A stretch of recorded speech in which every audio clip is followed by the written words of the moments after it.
신유빈, 어깨 부상으로 올림픽 후 한 달 휴식. 그녀의 복귀 계획은? 2024년 파리 올림픽에서 탁구 종목에서 동메달 2개를 획득한 신유빈이 오른쪽 어깨 부상으로 인해 한 달간의 휴식을 취할 예정이다. 신유빈의 매니지먼트 사인 GNS는 21뉴시스와의 통화에서 신유빈이 오른쪽 어깨 근육에 미세한 파열이 발견되어 회복을 위해 약 한 달간의 휴식이 필요하다고 전했다. 신유빈은 올림픽 이전에도 어깨에 염증을 앓고 있었으나 올림픽 동안 집중적으로 치러진 14경기가 상황을 더욱 악화시켰다. 그러나 현재 상태는 심각한 수술이 필요할 정도는 아닌 것으로 알려져 있으며 당분간은 철저히 휴식에 집중할 계획이다. 파리 올림픽에서 신유빈은 혼합복식, 여자 단식, 여자 단체전 등에서 총 15일 동안 14경기를 소화하며 강행군을 이어갔다. 혼합복식에서는 임종훈과 함께 사상 첫 올림픽 메달을 획득했으며 여자 단식에서는 2004년 아테네 올림픽 동메달리스트 김경아 이후 20년 만에 준결승에 진출했다. 여자 단체전에서는 전지희, 이은혜와 함께 두 번째 메달을 따내며 한국 탁구의 위상을 높였다. 한국 탁구에서 단일 대회에서 멀티 메달을 획득한 선수는 유남규, 1988 서울 올림픽 남자 단식 금메달, 남자 복식 동메달, 김택수, 1992 바르셀로나 올림픽 남자 단식 동메달, 남자 복식 동메달, 현정화, 여자 단식 동메달, 여자 복식 동메달에 이어 신유빈이 4번째로 기록된다. 신유빈은 올림픽을 성공적으로 마친 후 어깨 부상 회복에 전념하며 향후 대회 출전에 대한 계획을 세울 예정이다. 회복 상태가 양호할 경우 내달 9일부터 시작되는 월드 테이블 테니스 WTT 챔피언스 마카오 2024나 26일부터 열리는 차이나 스매시 2024 출전을 목표로 할 것으로 보인다. 신유빈의 부상 회복 과정은 그녀의 탁구 경력에서 중요한 전환점이 될 것이다.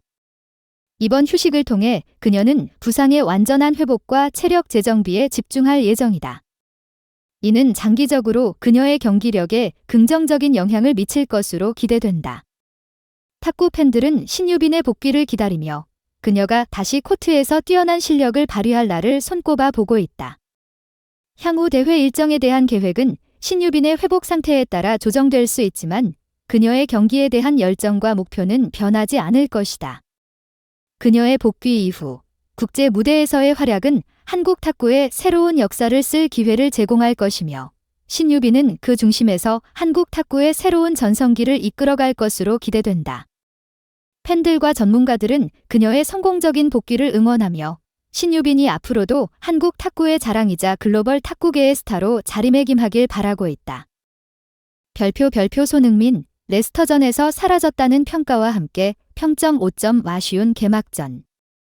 손흥민, 32, 대한민국을 대표하는 공격수이자 잉글랜드 프리미어리그 EPL 토트넘 호스퍼의 주장이 2024에서 25 시즌 개막전에서 기대에 미치지 못하는 활약으로 평점 5점을 받으며 팬들의 아쉬움을 샀다.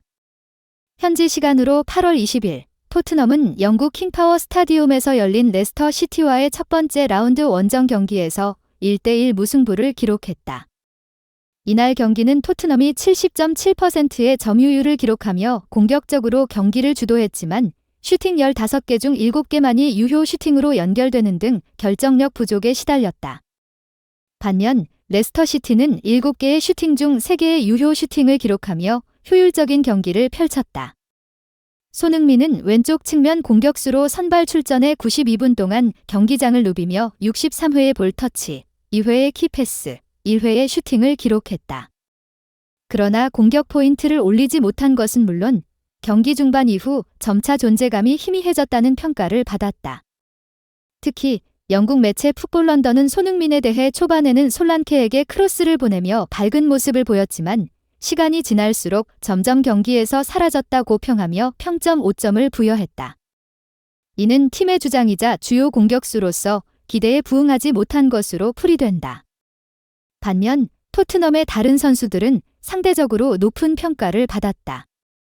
경기 운영의 중심이었던 제임스 매디슨과 상대 공격수를 상대로 1대1 찬스를 막아낸 굴리엘모 비카리오 골키퍼는 각각 평점 8점으로 팀 내에서 가장 높은 점수를 받았다.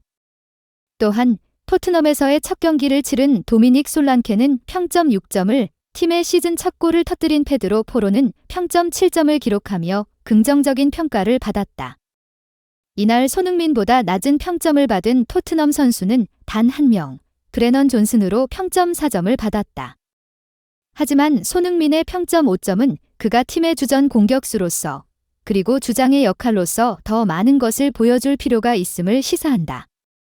시즌이 이제 막 시작된 만큼 손흥민이 앞으로의 경기에서 개선된 모습을 보여주기를 기대하는 팬들의 목소리가 높아지고 있다. 이번 경기는 손흥민에게는 다소 실망스러운 시작이었지만 그는 그동안 꾸준히 팀을 이끌어온 선수로서 앞으로의 경기에 대한 기대와 희망을 안고 있다.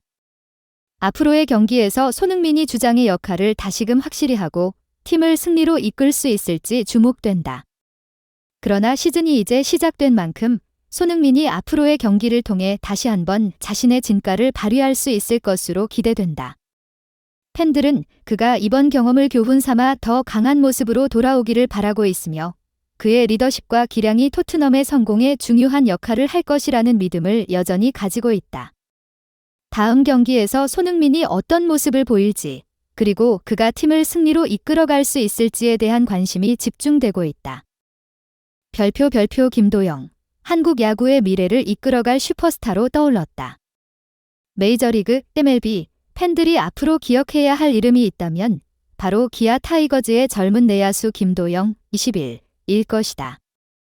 한국 프로야구 KBO 리그에서 그가 이루어낸 업적은 국내외 야구계에 큰 파장을 일으키고 있다. 특히 메이저리그의 유명 저널리스트인 존 모로시가 김도영을 주목하며 그의 잠재력과 가능성에 대해 높은 평가를 내렸다. 모로시는 자신의 SNS를 통해 메이저리그 팬들은 김도영이라는 이름을 기억해야 한다고 강력히 언급했다. 김도영은 최근 KBO 리그에서 역대 최연소로 30홈런 -30도로 클럽에 가입하며 그의 실력이 얼마나 뛰어난지를 입증했다. 이 기록은 야구 선수라면 누구나 꿈꾸는 명예로운 타이틀이며 이를 달성한 선수는 그리 많지 않다.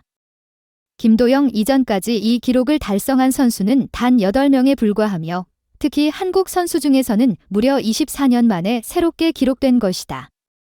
모로시는 김도영의 성과에 대해 그는 만 20세에 불과하지만 한국 팀에서 중요한 역할을 맡을 것이다라며 다가오는 2024 세계야구 소프트볼연맹 WBSC 프리미어 12대회에서 김도영이 한국의 키플레이어로 활약할 것이라고 전망했다. 이 대회는 세계적인 야구 선수들이 모이는 무대이기 때문에 김도영이 여기서 어떤 성과를 이룰지 더욱 기대가 된다. 김도영은 지난 15일 고척에서 열린 키움 히어로즈와의 경기에서 시즌 30번째 홈런을 터뜨리며 30대 30 기록을 달성했다. 그는 만 20세 10개월 13일의 나이로 이 기록을 세우며 종전 기록을 거의 2년 가까이 앞당겼다. 이전 최연소 기록은 1996년 박재홍이 22세 11개월 27일에 세운 기록이었다. 또한 김도영은 이번 시즌 111경기 만에 이 위협을 이루며 2015년 에릭 테임즈의 112경기를 넘어서 최단 경기 30대 30 기록을 새로 썼다. 김도영의 타격 성적도 눈부시다. 그는 올 시즌 114경기에 출전해 타율 0.341, 31홈런, 89타점, 111득점, 34도루를 기록 중이다. 그의 성장은 단순한 기록의 나열이 아닌 한국 야구의 새로운 역사를 써 내려가는 과정이다. 그의 놀라운 성장은 이미 국내를 넘어 해외 야구계에서도 큰 관심을 받고 있으며 앞으로 MLB 스카우트들의 주목을 받게 될 가능성이 높다. 김도영의 다음 행보는 과연 어떤 모습일지 한국 야구 팬들은 물론 전 세계 야구 팬들이 그의 미래를 주목하고 있다. 김도영이라는 이름이 더 널리 알려지게 될 날이 머지않았다.